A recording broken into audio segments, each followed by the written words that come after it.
Hi, this is Jason Baker, and welcome to week 6 of our DevOps and Cloud Infrastructure course. This is the third lecture where we will discuss AWS services and resources.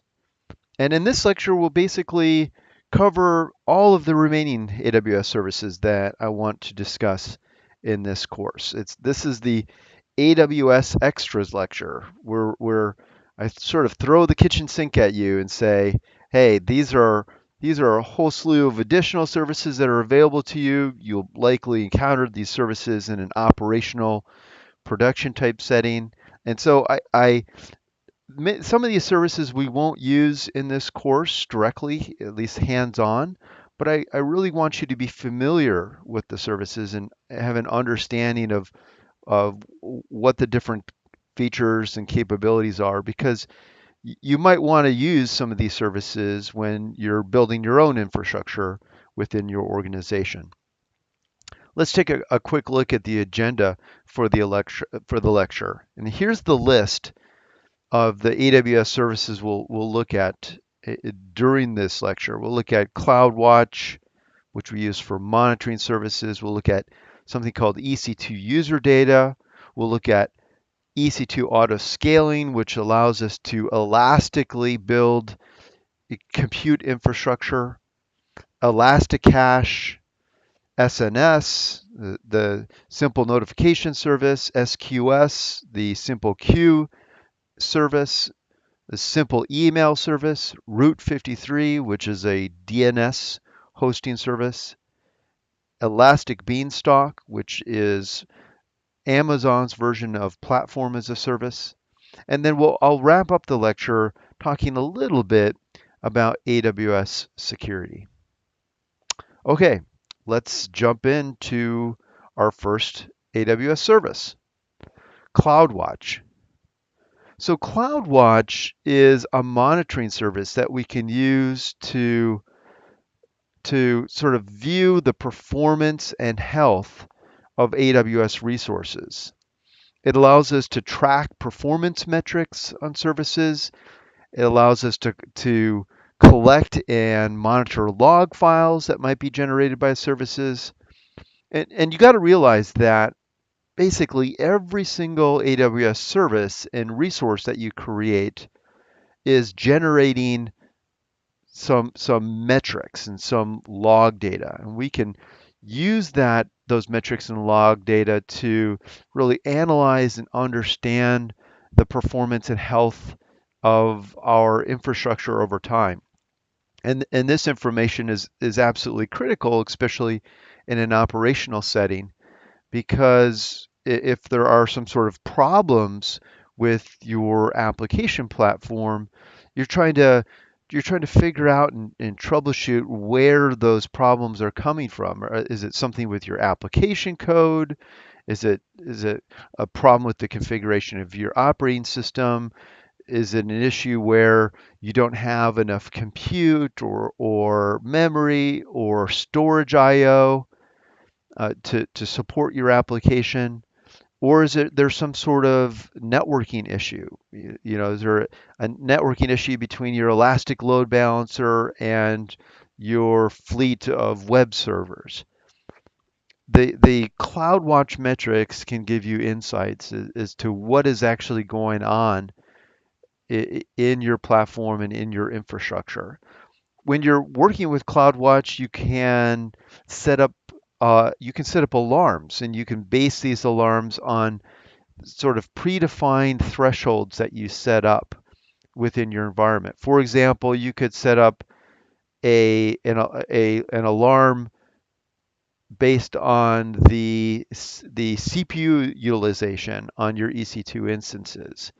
You could set up an alarm based upon the storage IO utilization on your database system. And if the utilization of a particular a resource like CPU or storage IO, if that goes over a certain threshold, then CloudWatch can generate an alarm. That alarm might send an email message to you, or it might send something like a text message to your phone that alarm could also trigger some other action. So for example, we'll learn about auto-scaling later on in the lecture, but perhaps like if you have a fleet of servers and the CPU utilization goes above a predefined threshold on those systems, perhaps that would automatically trigger the launching of additional EC2 instances to expand, to horizontally scale the pool of computing resources available to your application. The CloudWatch service is available in most every service within AWS. So if you look at your EC2 instances or RDS instances, things like your DynamoDB databases and many other services, you'll see that each one of these services has CloudWatch metrics available. And if you look at something like your EC2 instance, there will actually be if you click on the instance in the AWS dashboard, you'll see that there's actually a a tab panel that shows you all kinds of metrics related to that EC2 instance. Those metrics are being collected and instrumented and displayed by the CloudWatch service. Now, when you use these AWS services, CloudWatch is automatically enabled for free with what's called a basic monitoring capability. It's possible with many services to enable detailed monitoring for the service. And when you enable detailed monitoring, what that basically does is it increases the granularity of CloudWatch metrics. CloudWatch is basically polling the service on a frequent basis, and it's pulling metric from information from that service, and then those metrics are available for display to you. With the basic service, CloudWatch is polling each AWS service approximately every 5 minutes. And if you enable detailed monitoring, then CloudWatch will poll the services for metrics every minute. And that might not seem like a big difference, but it actually is a substantial increase in the granularity of the metrics that you're collecting, and especially like in a production environment, that greater level of granularity can be really important. One thing I should note is that you're not going to just use CloudWatch in a production environment. You'll also use this in development environments. You might have an environment where you're doing performance testing. And in that sort of environment, CloudWatch is very, very convenient because the metrics that it produces can help you analyze your platform and infrastructure architecture and help you sort of optimize the resources that you're configuring for your particular platform. Here's an example of CloudWatch instrumentation, and I mentioned that if you go to many of the different AWS service dashboards, you'll see panels available like this for each particular service where you can see things like the average CPU utilization and the storage. You might see this is for a database service, I believe, on RDS instance. You'll see things like average write, I/O. You'll see things like network latency and so on.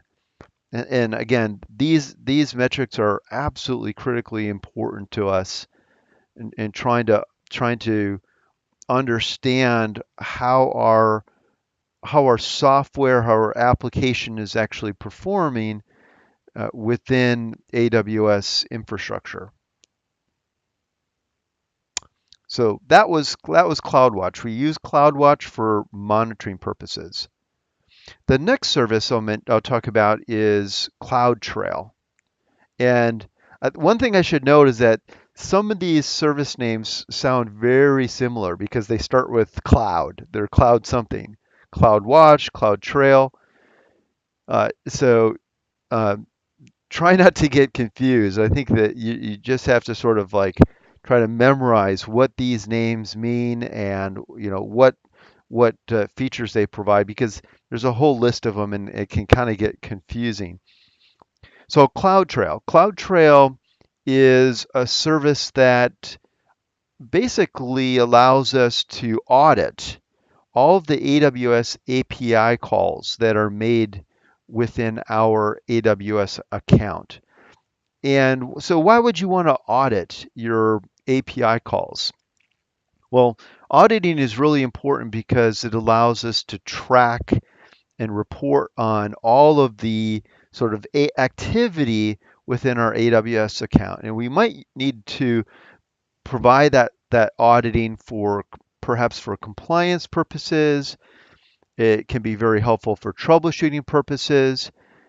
If you have a number of people within your organization and maybe they're making changes to AWS resources. Maybe you have applications which are making changes to AWS resources via the AWS API.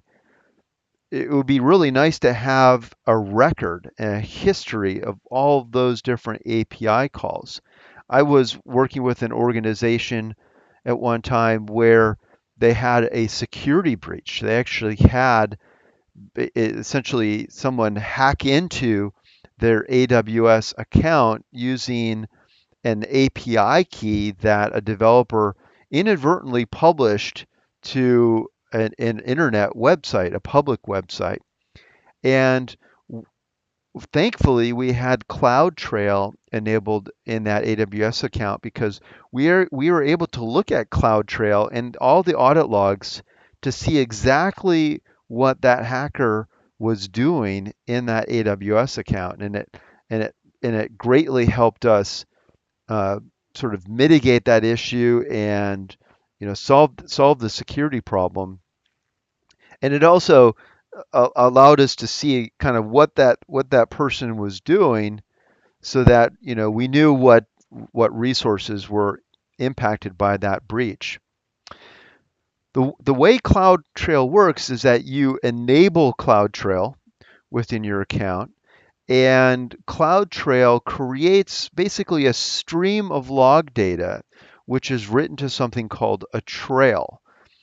And basically, a trail is a set of log files, log data, that is written to files within a designated S3 bucket.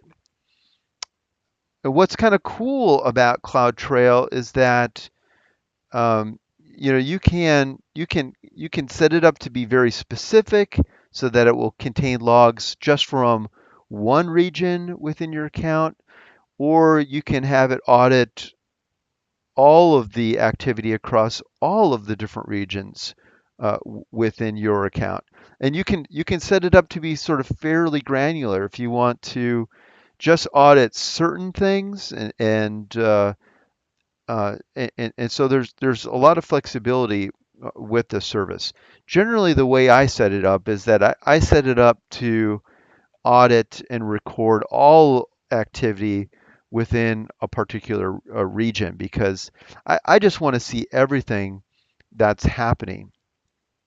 There is, of course, a cost, a small cost to setting up CloudTrail, and you pay for the S3 storage and the logs that are being generated, but it's a very, very small cost, and the whole scope of things. I think CloudTrail is one of those services, especially if you're using it in a business setting for your organization. I think it's an absolutely essential service to set up. Okay, the next service is AWS Cloud or AWS Config, and AWS Config is a service that allows us to define configuration policies for our AWS resources. And what AWS will do is they will AWS will basically scan our resources and compare the configuration of those resources against our policy.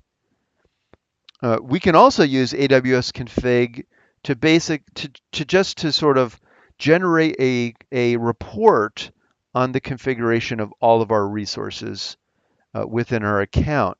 So AWS Config can be used for reporting and auditing purposes. It kind of lets us generate a document which describes how all of our different AWS resources are configured, and it provides it in a very nice, succinct summary document. Uh, but again, we can also use it to compare our resource configuration against a sort of known policy. And that allows us to use this for compliance purposes. A simple example is that our organization might require that all of our EBS volumes are encrypted. Maybe we're storing personal health information and other very sensitive information. So we want all of our EBS volumes. Remember, these are the virtual hard drives that are attached to our EC2 instances. We want all the data on those volumes to be encrypted at rest. That's part of our corporate-wide compliance policy. And we can use AWS Config to to scan all of our EC2 instances and our EBS volumes and validate that those volumes are conforming with our required our required policy. And so very uh, helpful service. For those companies who deal with these compliance issues, they need a way to ensure that the resources are continuously complying with the policy. The AWS Config service, it generates reports on a scheduled basis, and it can store these reports in an S3 bucket for you. And one of the cool things about the service is that if it sees some sort of change in a resource configuration, or if it sees a resource that does not comply with a policy any longer, then it can generate a notification.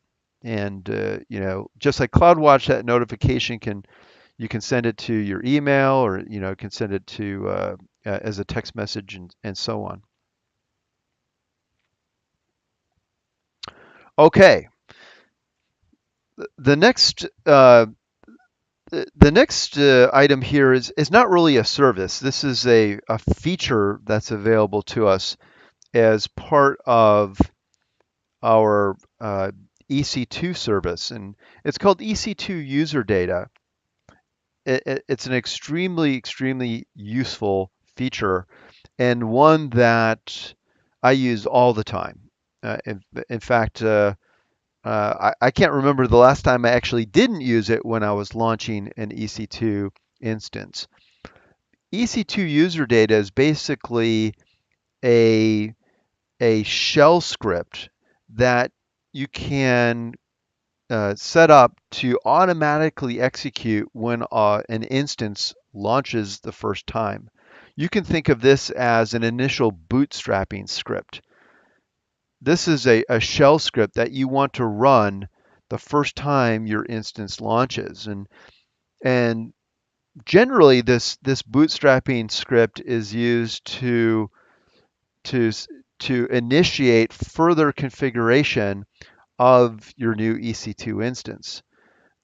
So for perhaps your EC2 instance launches and you want to update the software on that instance, you want to install your Nginx web server, and you want to download your your website files onto that instance. You could use the EC2 user data script to completely bootstrap and build your instance. The the shell script commands are provided as part of the EC2 instance configuration, and I'll show you real quick where that happens.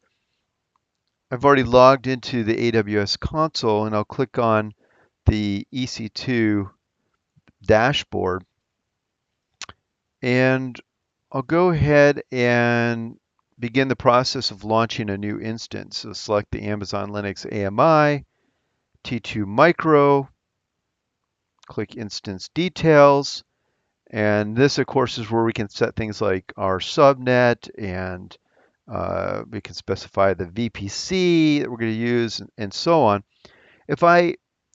You may not have noticed this little advanced details section because it's normally collapsed, but if I expand this section, then it shows this user data field. And in this user data field, I can type in a shell script. And so I can type in a shell script that does anything I want it to do. So I could do like a yum update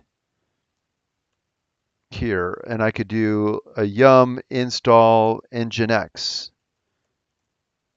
here.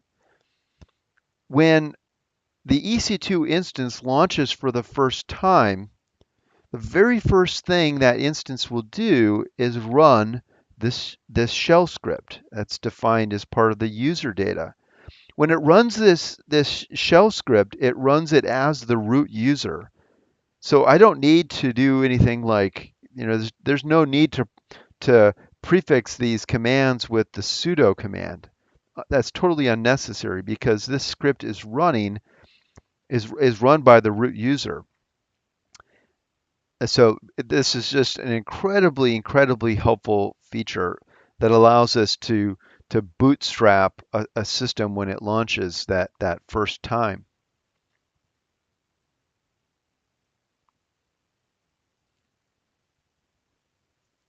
Here's a screenshot I had included in the presentation that, again, just shows you where we can enter in that user data. And in this case, this is a set of environment variables that are being set and that are being passed into that EC2 instance. Maybe we've already created a special AMI, and our AMI already has all the software we need baked into the image. When we launch that image, we can perhaps pass in a set of variable parameters, and those variable parameters would automatically configure that software running on the image for us. So that's another way you might use user data. You have this image that's already pre-configured with all your software on it, but when that instance launches the first time, you want to pass in some parameters to specifically define how that software is going to run on this particular instance. User data allows us to do that. Okay. So the next service I want to talk about is EC2 Autoscaling.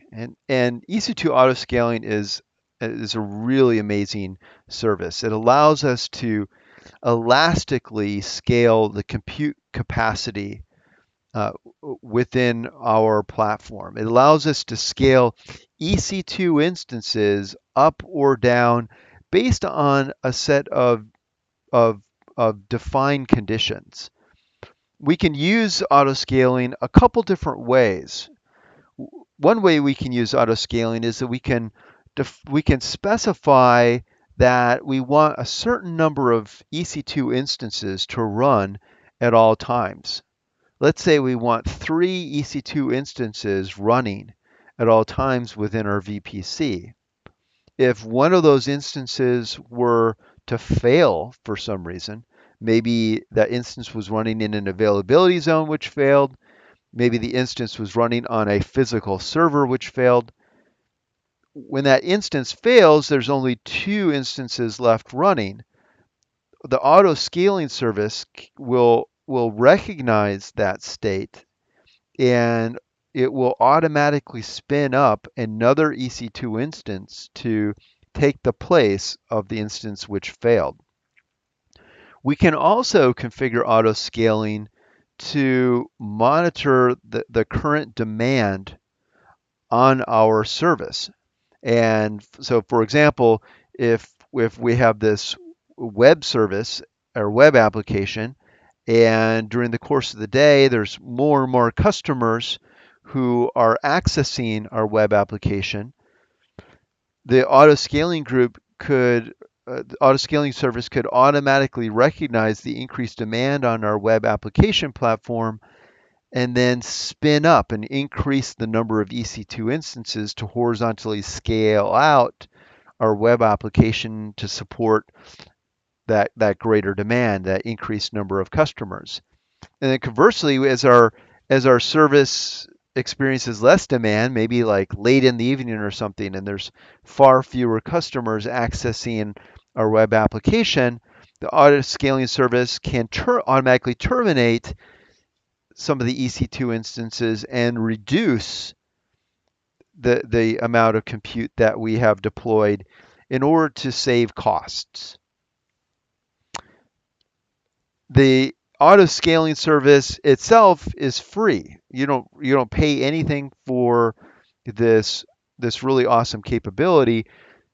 You only pay for the resources that it creates. You don't actually pay for the auto scaling service itself.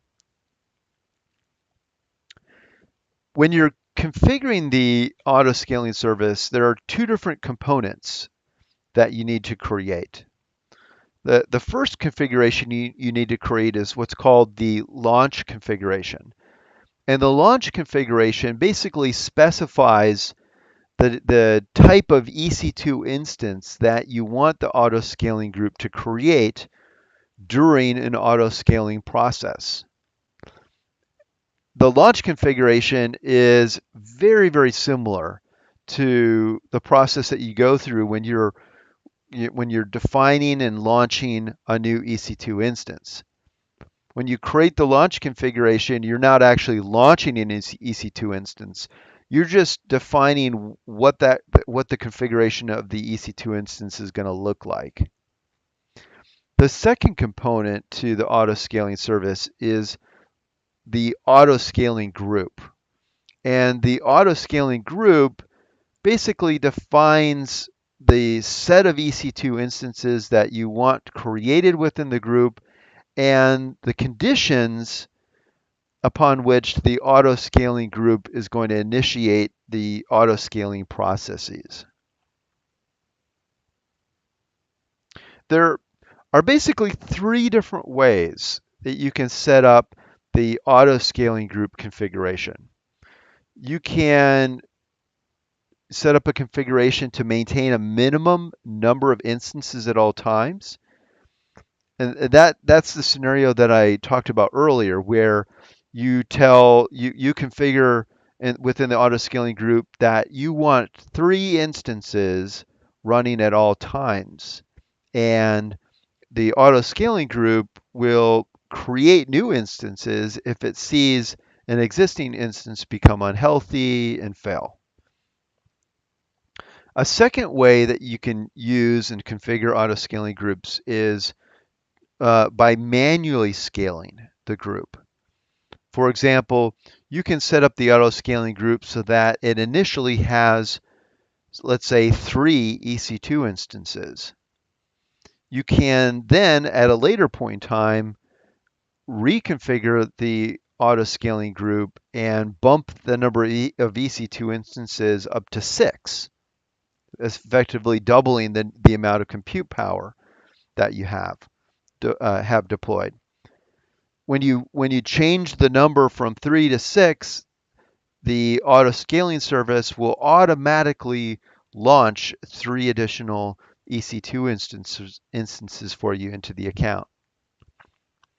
And then finally, the third way to work with auto scaling groups is to set up dynamic scaling.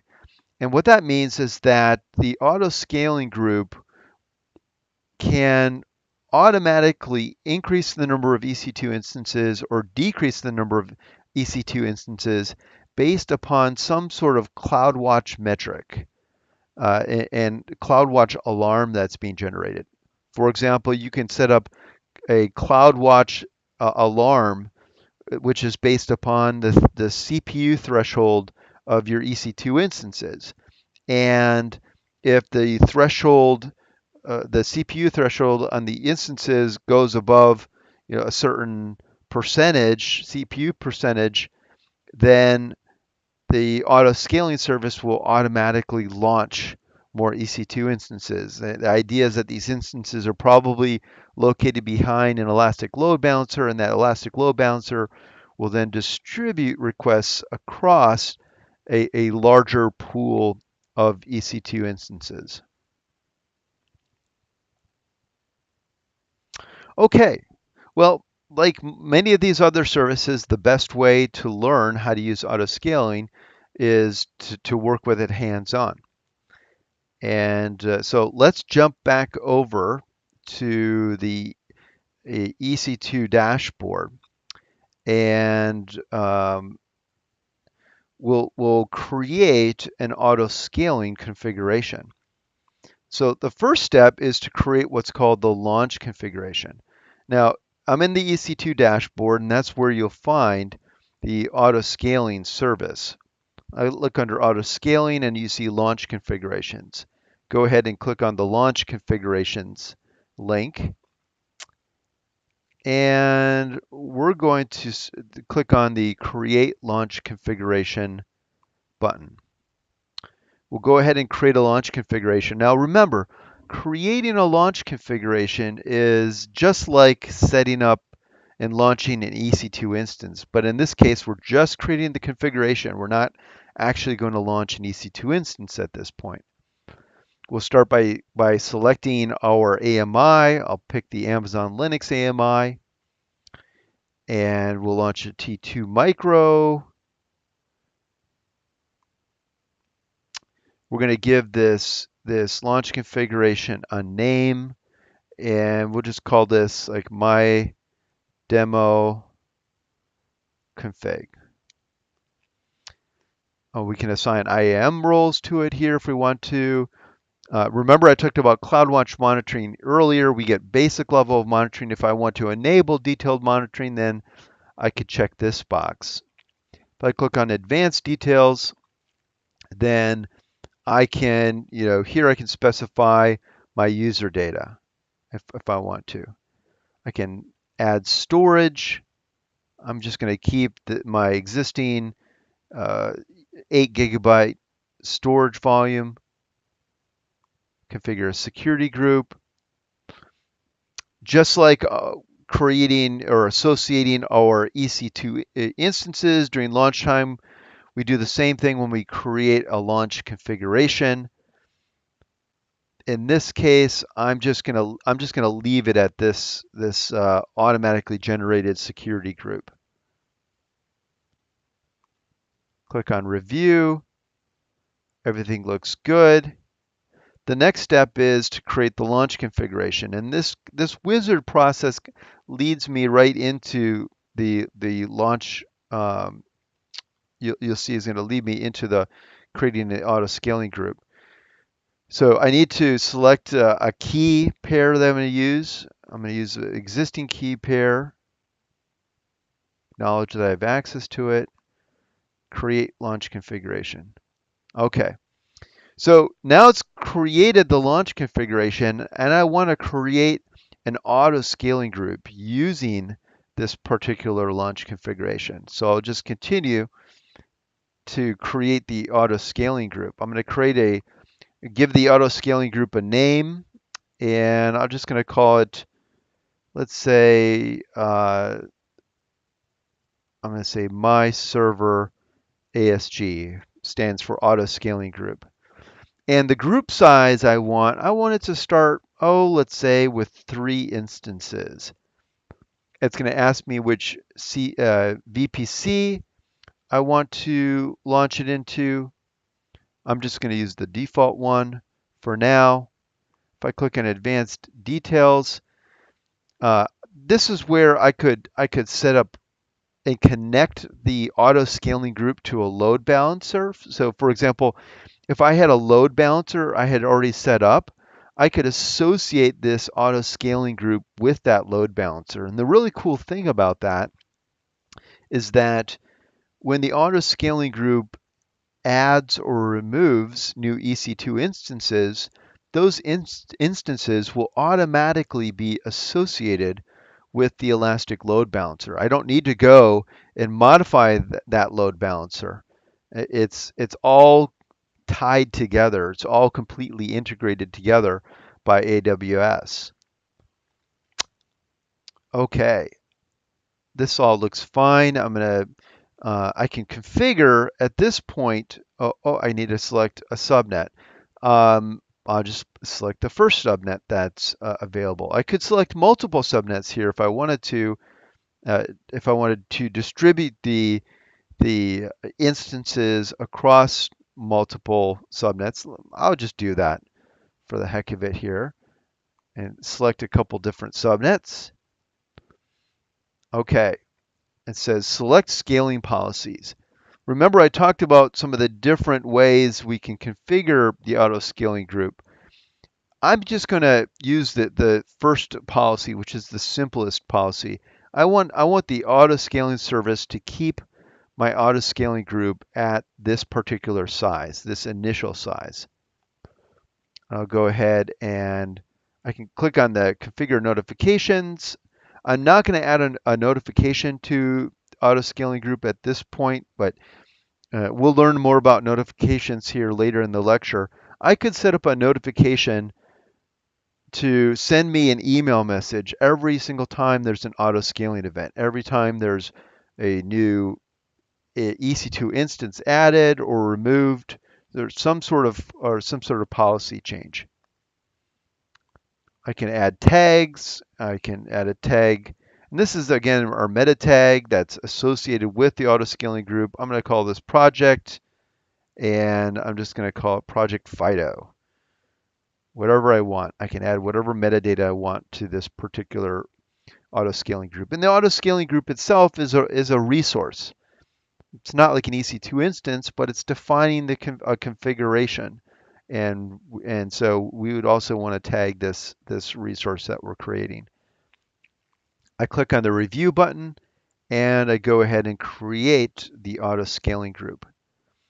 Now, when I do that, I'm going to go back to the EC2 dashboard and let's see what's happening.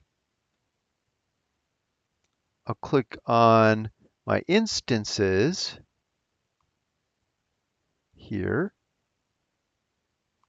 and click on refresh, and you can see that AWS is automatically spinning up 3 new instances for me.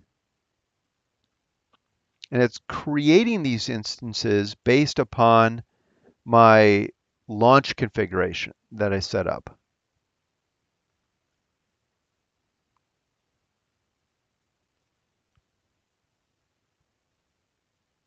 I'm going to maybe, oh, it looks like these instances are at least running state, they're initializing.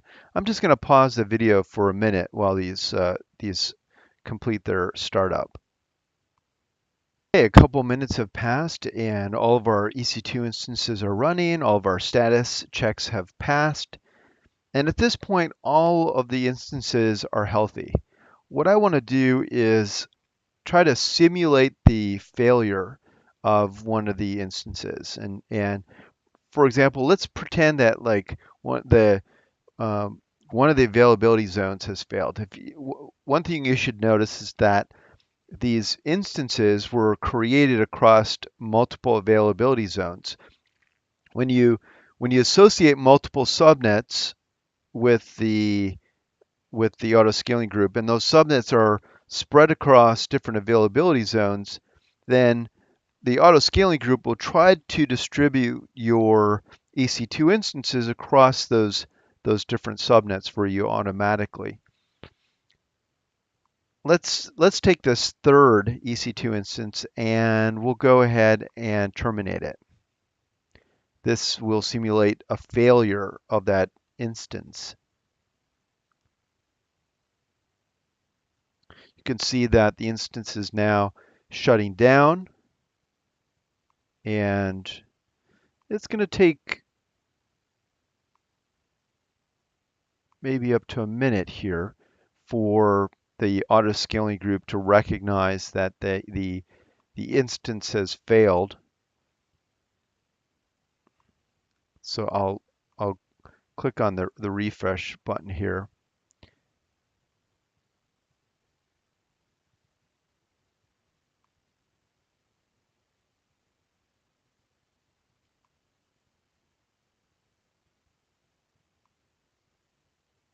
Still shutting down.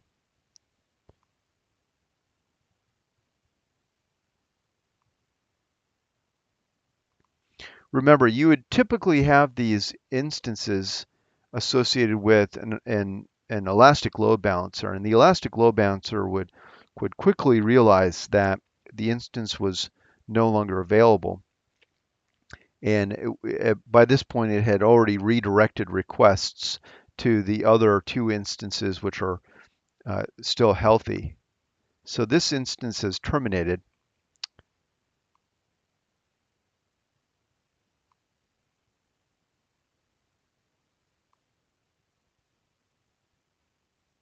And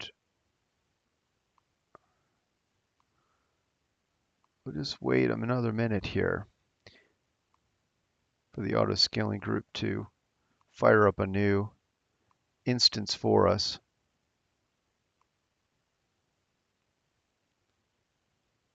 If we look at the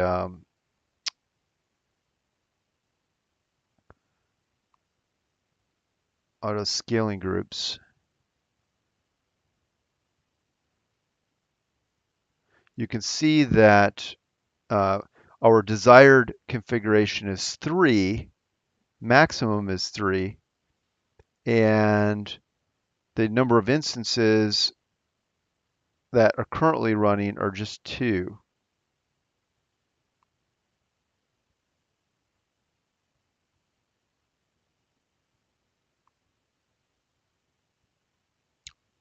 Oh, there we go.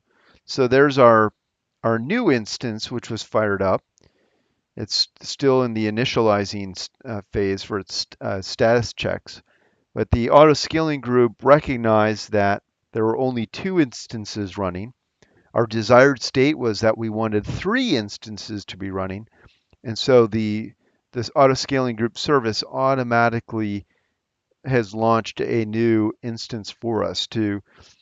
Its purpose in life is to always try to maintain our desired state, which is we configured the auto scaling group to maintain 3 running instances at all times.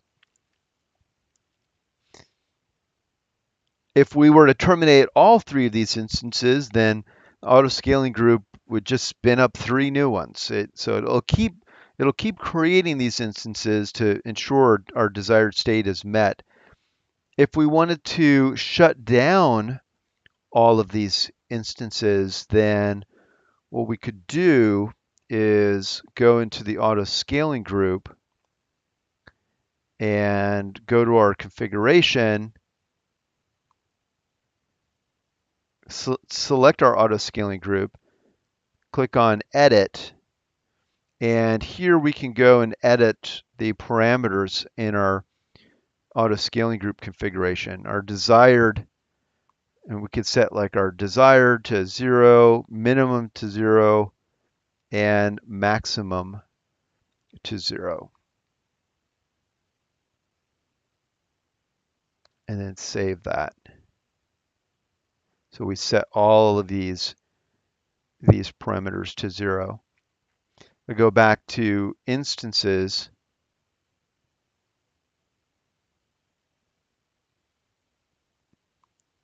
These are all currently running.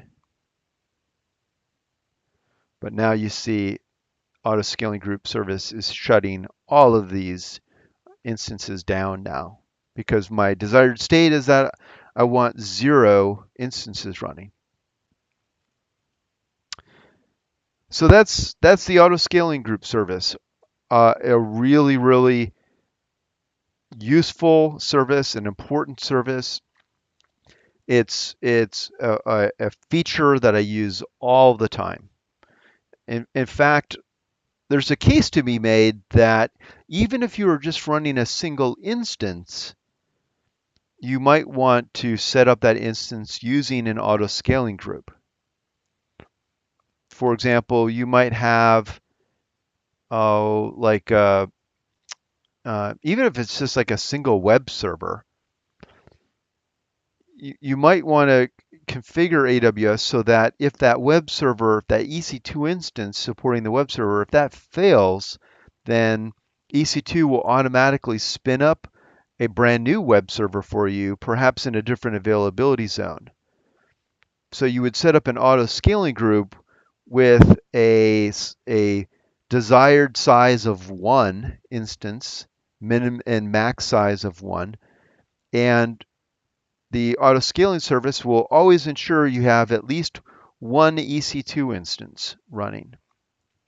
So it can be very, very useful even for just keeping and ensuring that one single EC2 instance is running at all times, supporting whatever application workload you need to run on it.